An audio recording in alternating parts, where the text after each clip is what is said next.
And you've just heard Holier Than Cows by Ruby Gaines. I'm delighted to be joined by Ruby now. Hello.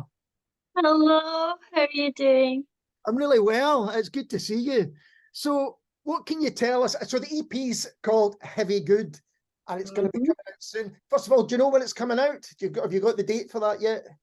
I do have a date for that, and I'm announcing it this Friday. I don't know what date that is, this Friday. So depending on when this comes out, it's going to be out the 1st of September. I'll just say that. So like 3 weeks. 3 weeks, yeah. Excellent. And what can you tell us about it? What and the songs on it? What can we expect of Heavy Good?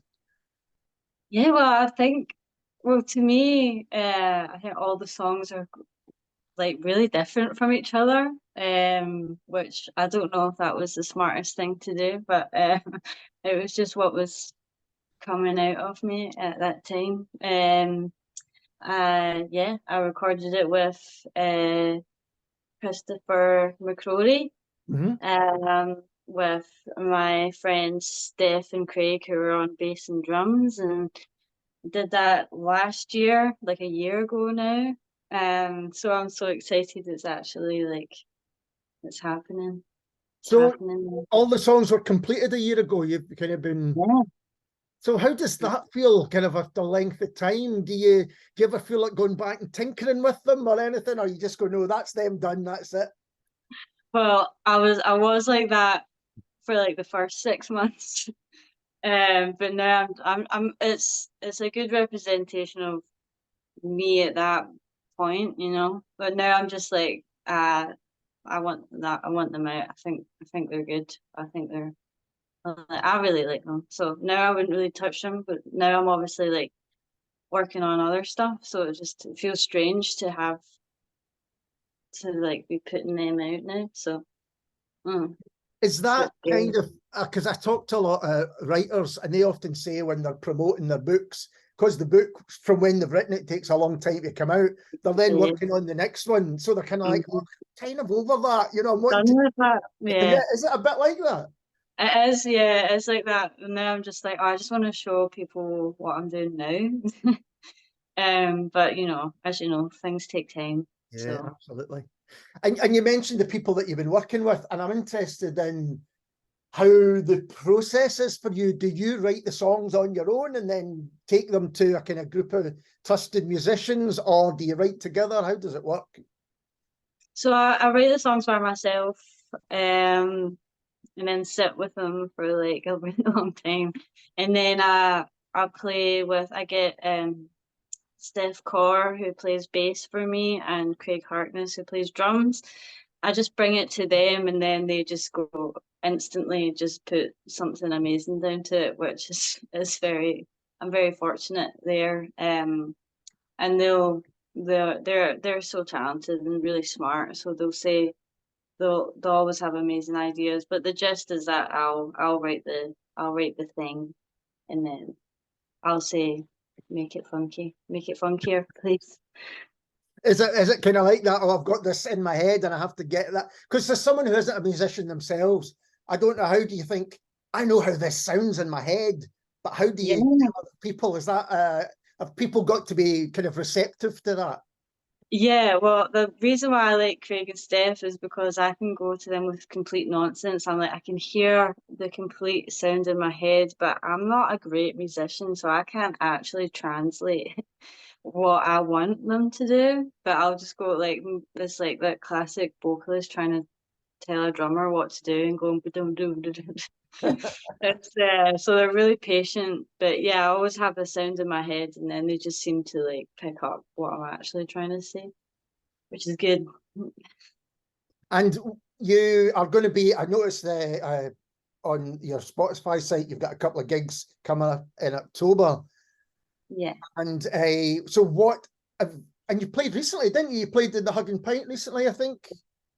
Yeah, I played on the 3rd of August. I was there with Steph and Craig again, which was really nice. I was playing with it was Carla, Jason, and Cola that were playing. It was really nice.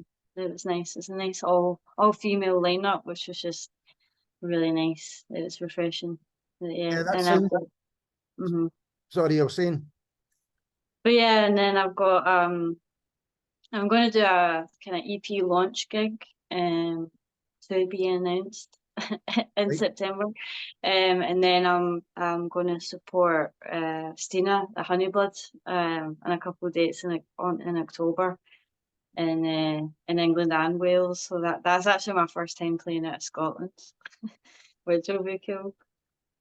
And so when you start to play the songs live, does that make them different to you? Do they sound different? What's the situation there?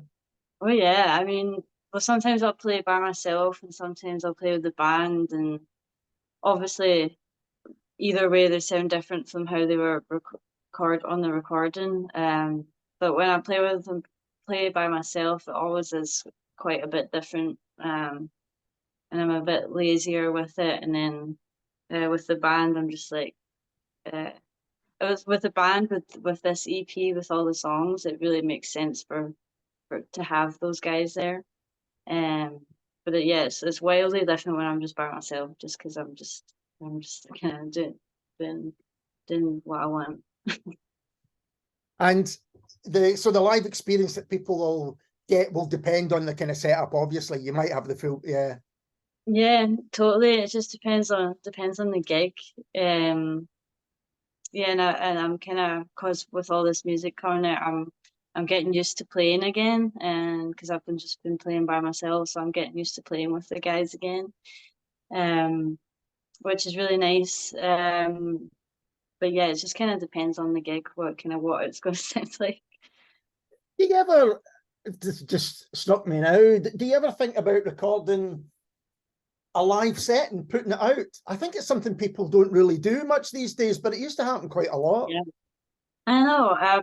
That is something I've been wanting to do for ages, for ages. I want to do it as I'll record a gig and then actually would just record like a live session in a studio. I'm planning to do both.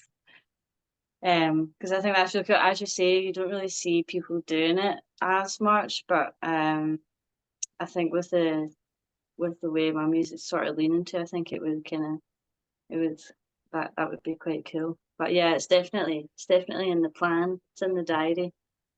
Yeah, because they've got so many gigs. You think now what great nights they are. And I would love to hear that again. I wish there was a recording of that, and maybe there's all sorts of reasons it can't be done like it used to be, but Yeah, yeah, it's a different energy with gigs. yeah. It's than just being by yourself in a booth and stuff. It's yeah, yeah. I think that should come. I want to see more people doing that as well. And the image you've had, it seems to be really strong. Because, last time we spoke, we were talking about cardamom and round about that time, and there was the strong kind of colours and the tangerine and blue and all that. And this time, how would you describe the colour scheme that you're going in terms of font and everything? Well, cause I did like the whole orange and blue thing before, like opposite sides of the color wheel sort of thing. I was like, well, I'm just gonna I'm just gonna do purple and green this time. But it's not as kind of smacky in the face as the first time was, but there's still that sort of kind of like retro feel to it. Yeah. Like I feel like the first releases was like kind of 70s, and this time around some of the looks quite 80s. I don't know when I first went in it, when I was talking to Robert Kirkpatrick and Sina about it, I was going in it with the intentions of just ripping off Dolly Parton, um, which we didn't really end up doing, but we took kind of some inspiration from her like 80s artwork, um, and kind of made it still kind of like Ruby Gaines-ish. No, it's Um, absolutely Ruby Gaines-ish. I think these days that's almost increasingly important, because when I saw the new covers and everything, they are different, but the font's the same. The kind of, yeah, absolutely you recognize, if you knew your previous work, you knew whose music you were about to hear. yeah. I think I just kind of wanted it to like stand out and make sense. Like when you're going on playlists and stuff, you're like, what the hell is that? Yeah. And it's that side of things. important, or do you think about, you know, how you're presented and all that? Because it seems that way, that, you know, it's a kind of, I don't know if it's important, but for me it's important to kind of, you know, pick people out in a crowd, if you know what I mean. Yeah, definitely. I mean, when I was first doing music, I was like, I don't care. I was very much like, well, I was kind of ignorant to making it a brand, and any sort of, I was just like wanted to be like cool and kind of more rocky and just show up in like a smelly t-shirt and just not care about pictures and stuff. But when I started doing Ruby Gaines, I very much wanted to be quite stylized and quite vibrant. Because it is, as you see, we're so inundated with images and artwork and advertisements everywhere. So it's like the thought behind it, you know, it does matter. Yeah.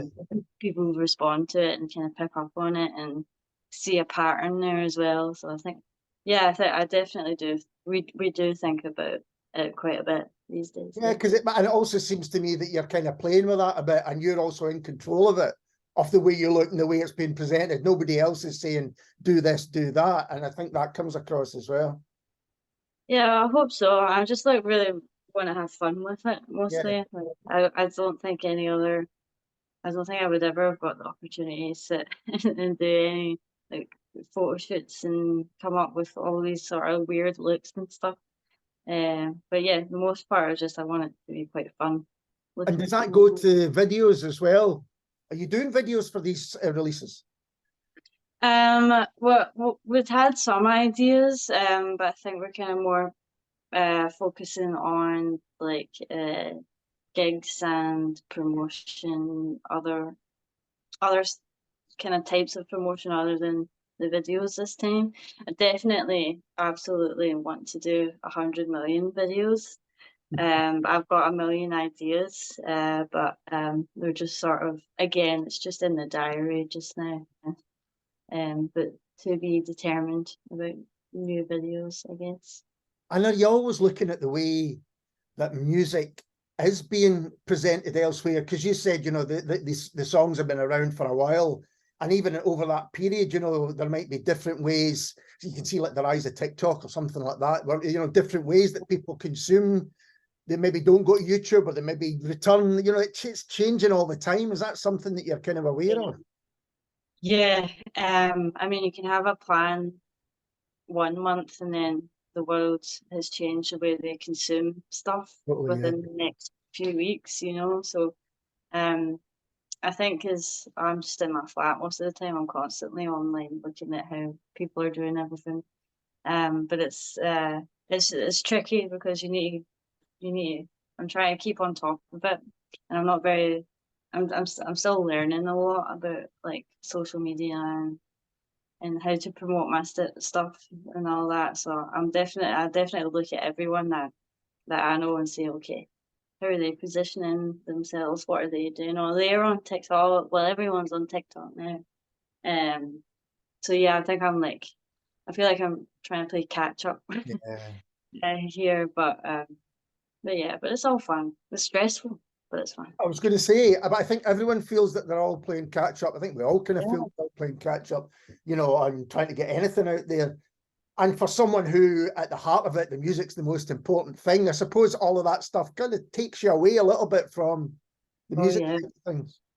yeah, definitely. I feel like I'm getting stressed over numbers and what platform I'm doing best on and stuff like that. But I think it just like if I think it's what I'm putting out is either funny or if I think it genuinely looks good or sounds good, then someone's bound to pick it up. Of course. Like, you know. And you said that although the EP's coming out, you're already working on other things. Is that something you can talk about, or is it just all at the kind of early stage at the moment? It's all at early stages. I'm definitely working with Chris Crowley again. Yeah, there's things just all around my head, but nothing's pinned down at the moment. But yeah, hope soon I'll be in the studio again, getting those tunes down. And as a musician, is there always things in your head going on? Do you kind of wake up and there's ideas and, you know, maybe little bits of lyrics or whatever? Is that kind of a constant? Yeah, yeah. I mean, my head hurts a lot. There's just a lot of thoughts there, you know.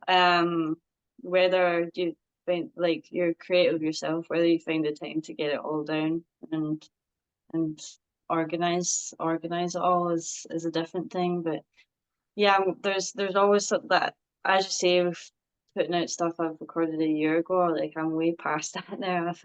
There's just like there's too many other new things I'm wanting to work on just now. So yeah, that'll be out in like 5 years or something. We can talk again, hopefully before 5 years, but we can talk. Yeah, hopefully. Well, Ruby, thank you so much for taking the time to talk to me. It's been an absolute delight. Oh, such a pleasure. Thank you so much. And this is Ruby Gaines and How It Looks.